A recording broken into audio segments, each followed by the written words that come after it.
I see it in their eyes. I hear it in their voices. I see it in the chat. Working at McDonald's will always be a bad job. And do you guys think this is a LARP? I think it is. I don't think he actually works at McDonald's.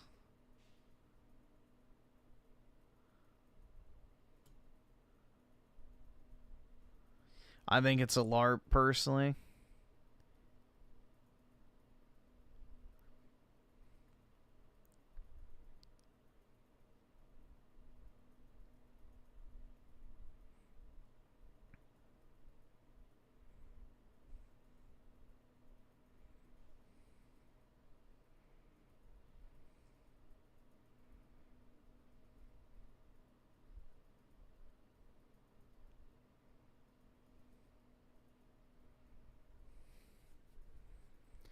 They always record themselves in the gym because they want to put it online so people will thirst over them for their drop of internet clout.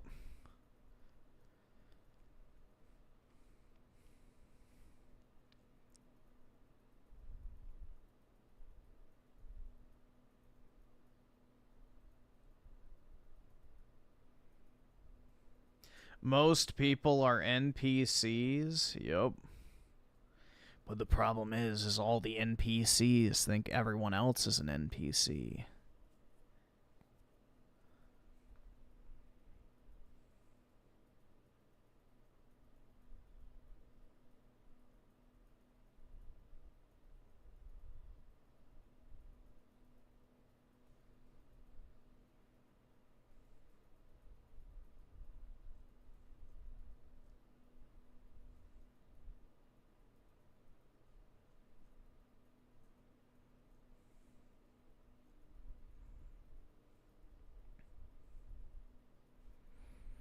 World 2 divided over controversial crap, so most people don't want to talk about anything real. I mean, you genuinely can't, though. Like, bro, go talk to a woman about politics. She'll call you a Nazi, fascist, Hitler, piece of shit, whatever. Insert buzzword of whatever day you want. And it's, like, impossible. Like, I don't feel like guys are that bad, other than the soy cucks. It's mainly just leftists, dude. Like, there has never been a time in my life where I felt like exploding on someone in person because they said they're, like, left-leaning. But, bro, you even slightly hint at the fact that you, like, voted for Trump or something, and these fucking leftists literally want you to die. So, it's a very one-sided equation.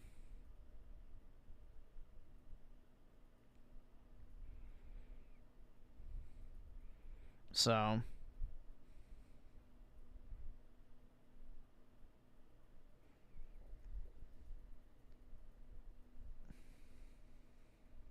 like, there's only one side of the political spectrum that's literally cutting off contact with their family members because they didn't vote the way they wanted them to. So, just keep that in mind. How many right-wingers have you seen say, like, I'm cutting off my family because they voted for Camel Toe or whatever? Versus how many women and stuff online said, I'm never talking to my parents again. My brother's dead to me. You know, all this other shit. It's, like, wild stuff, man. Very, very wild shit. Yeah, or leaving the country, and it's just insane.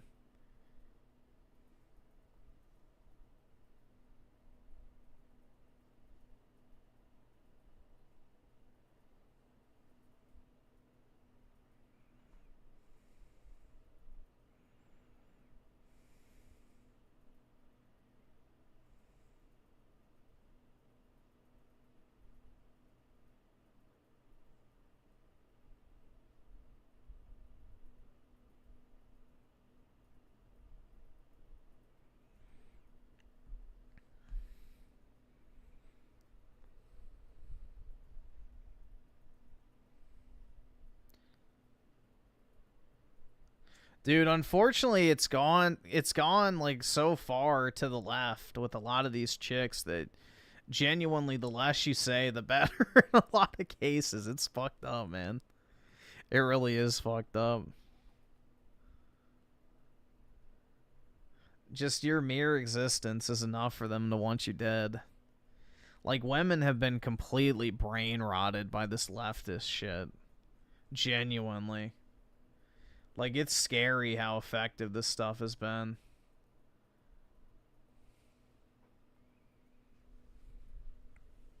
Damn, bro, it's already 9 o'clock. I'll probably go ahead and hop off, guys.